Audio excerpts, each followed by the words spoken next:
Because this theory, it really flips the script on everything. It does. We're talking about a completely radical rereading of our most foundational stories, and it all comes from the work of researcher Safa Kaçmaz. And I want you, listening to this, to hold this one question in your mind.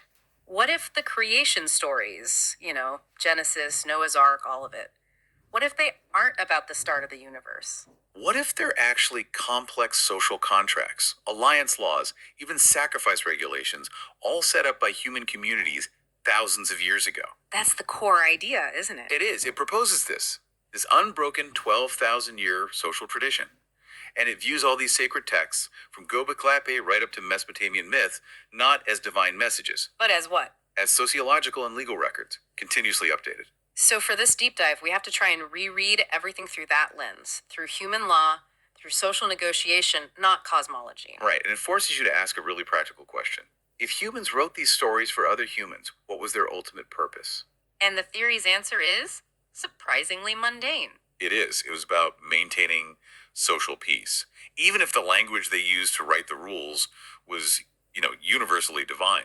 Okay, so to ground this, let's start with the hard evidence. Let's start at Göbeklitepe. The T-shaped pillars, 12,000 years old. Exactly. And they're covered in these, 20 to 40 different animal depictions.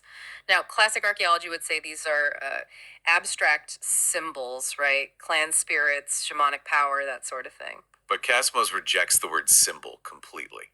Why? That seems like a small detail. It's a huge detail, because for him, calling them abstract symbols destroys 12,000 years of very concrete, continuous meaning. It's the first step to seeing them as legal documents, not art. Okay, so if they're not abstract, what are they? In this framework, they are historical and sociological identity cards Like literal ID cards. of real social groups. He calls them society units. The depiction is concrete. It's not a mystical totem, it's a formal marker of a group's legal and political standing. That's a huge shift.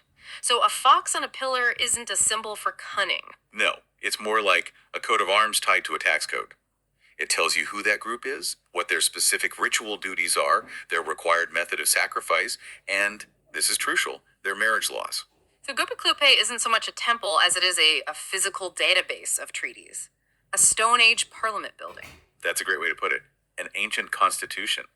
And the sources suggest it wasn't just animals. It also included plants, colors, all part of a multi-layered alliance system. And this system, this legal backbone, is what regulated life for thousands of years. It governed marriage, sexuality, and the affiliation of children. Everything is the fossilized record of a continuous legal system. Okay, that makes sense for Göbeklitepe as a sort of central meeting place.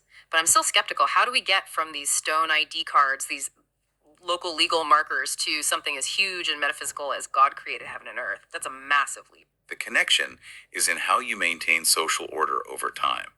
You use unquestionable language. So let's look at a text like Genesis, at those big dualities, heaven and earth, day and night. We've always read those as cosmic creation. Right. But the theory argues these separations are not cosmic at all. They're entirely societal. They're about people. So the separation of heaven and earth, Guk and Yar, if it's not the sky and the planet, what is it? It's seen as a historical record of a political and ritual split between two major societal groups. Okay. Heaven, or Guk, symbolized the nomadic pastoralist Akkadian society. Geographically higher, often the ruling authority. And earth. Earth, or Yer, the soil, represented the sedentary agricultural Sumerians, the subordinate group tied to the lowlands. So that huge sweeping line, God created heaven and earth, is really a political statement. It's a record of two groups defining their roles in an alliance. The pastoralists rule, the farmers serve. That's the argument. And it answers your question of why. Why use this grand divine language for a local political agreement? To make it permanent, unquestionable. Exactly. It's much more powerful to say, this is the eternal order of the universe, than to say, this is what we, the Akkadians and Sumerians, agreed to last week. The human rule becomes divine law. And over time, that social split gets remembered as a cosmic story? Precisely. That's how you engineer a social order that lasts for thousands of years. All right, let's follow that logic. What about the waters? The Babylonian Enuma Elish myth has this big conflict, Apsu, the sweetwater god, versus Tiamat, the saltwater goddess. That has to be about rivers meeting the sea, right? You'd think so.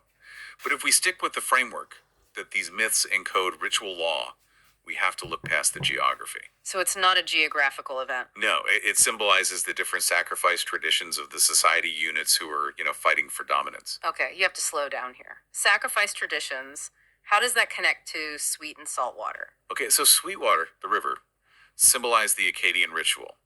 Their practice was to wash the sacrificial victim with cold flowing water. And salt water. Salt water, the sea, or maybe more importantly, a boiling cauldron. That was the Sumerian ritual. They prepared the victim with hot water, boiling. You're telling me that this huge cosmic battle between gods is actually about a dispute over whether you use cold water or hot water for your ritual sacrifice. In essence, yes. It's basically a kitchen management regulation written into a sacred text. But why would that be so important? Because regulating the sacrifice meant regulating who had the power, who had the status. Yeah. So a fight over water temperature was really a record of a major power struggle in the human world. This all circles back to the same idea: divine language, sociological purpose. So if creation is a contract, then the story of Noah's flood, it can't be a natural disaster. It's the ultimate legal update. The flood isn't a punishment, it's a great reestablishment agreement. A complete legal and regime reform that wiped the old system clean. Wiped it clean of what? What was so bad about the old order? This is probably the most shocking claim in the theory. The flood symbolizes the moment the rising agricultural society completely ended the old order of hunter-gatherers and pastoralists. And that old order included. According to the textual analysis, it included cannibalistic practices. Wow. Okay, cannibalism. That's a huge claim. Where's the evidence in the text for that specific idea? It's in the dietary laws. The world after the flood, in Genesis, has explicit new laws about food. You can't eat blood. There are new rules for what's acceptable. The theory argues the flood is the legal end of a blood-drinking, raw meat-eating, cannibalistic social structure. And it's replaced by a new order based on grain, cooking, and formal animal sacrifice. The destruction wasn't water, it was legal. It was the obliteration of an old way of life. But the ark, you still have Noah's ark and all the animals. How does that fit? The animals on the ark weren't zoological specimens. They were the society units. Exactly. Just like at Göbeklitepe. They were human representatives, delegates from the different groups being included in the new ruling alliance. So the ark is less a rescue boat and more a floating constitutional convention. The animals are the badges for the delegates. That's the functional way to see it. The whole story is a declaration of a new social contract. The old ritual of drinking blood is replaced with wine. Raw, bloody meat is replaced with cooked meals, with grain, with bread. It's a blueprint for a regime change. And going back to Genesis for a second, those early lines about seed-bearing herbs and trees with fruit, that's not just botany, is it? No, it's a sociological classification. It's defining and including the Nabati, the vegetative, the farmer groups like the Sumerians into the alliance. It's granting them legal status. This changes everything. Let's move to the most difficult part of this. The figures we think of as individuals: Uranus, Dumuzi, Abraham and Sarah, figures associated with castration or barrenness. We read those as personal tragedies. And that, the theory argues, is a modern mistake. Yeah. These aren't biographical characters. They're anonymous functional ritual roles. The eunuch father, the barren mother, they represent the biological law of the alliance. I have to push back on that. What possible legal function could something as brutal as ritual castration serve? It sounds like barbarism, not law. You have to put yourself in a world with no courts, no written contracts. The biggest question for these alliances was, how do you guarantee peace?